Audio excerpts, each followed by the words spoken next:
Today, we will be going over the trial of the century, the people of the state of California versus Orenthal James Simpson. He is most known as O.J. Simpson and is not just famous for this case, as he was once a star running back along with many other accomplishments. But before we get started, you will need to truly understand the different kinds of evidence found at the crime scene. Inculpatory that indicates that a defendant is guilty, while exculpatory helps establish a defendant's innocence. As we head to the crime scene, we will look into the background information on this case. Then at the scene, we will find the evidence for and against OJ. And when we finally arrive at court today, we will find out the verdict of this case. Although this is such a well-known case, many don't know the full background of OJ and what happened before and after this tragedy. He played football for USC and won a Heisman Trophy in 1968.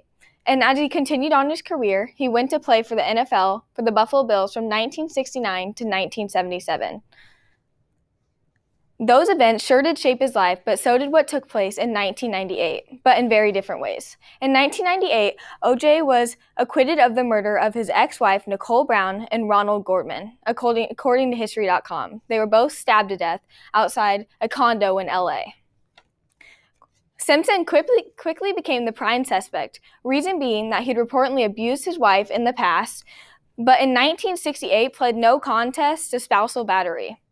But she had had enough, so in 1992 she finally decided to leave and file for divorce.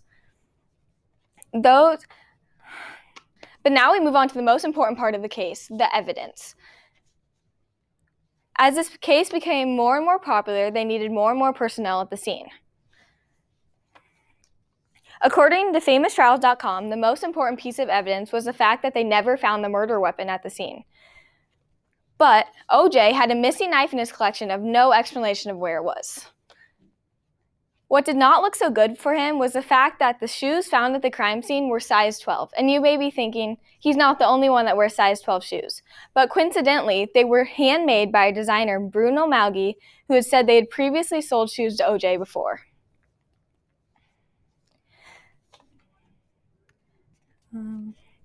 And another important piece of evidence was the fact that the person who found the gloves at the crime scene was not authorized or assigned to even be on this case.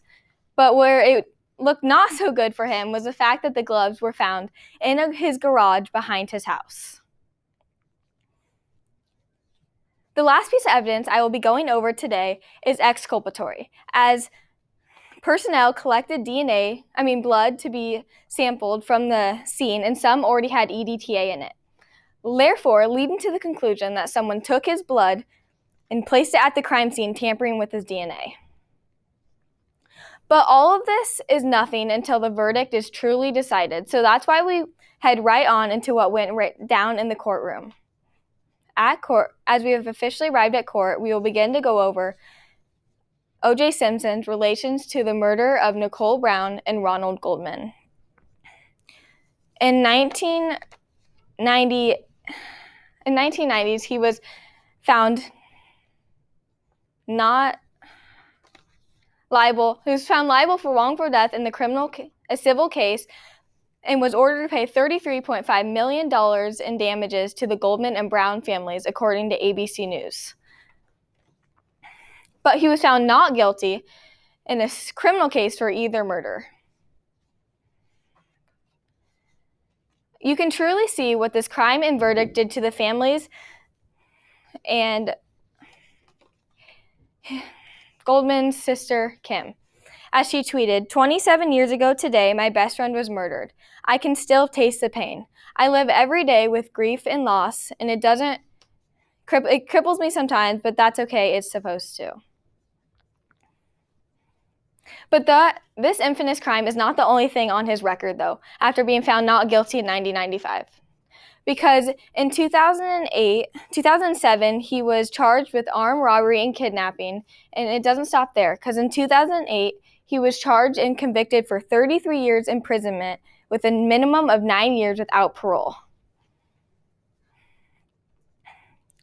But to this day, the crime that shocked America and the families of the victims remains unsolved. As we wrap up what went down in California on the days Brown and Goldman were murdered, we can now see why this is known as one of the most notorious criminal cases in American history. We went over the background information leading up to and after the death. Then we got a clear look into the exculpatory and inculpatory evidence found at the crime scene. And lastly, we made it to court where we found out the verdict of this case and how it affected the families of the Goldman and Brown families.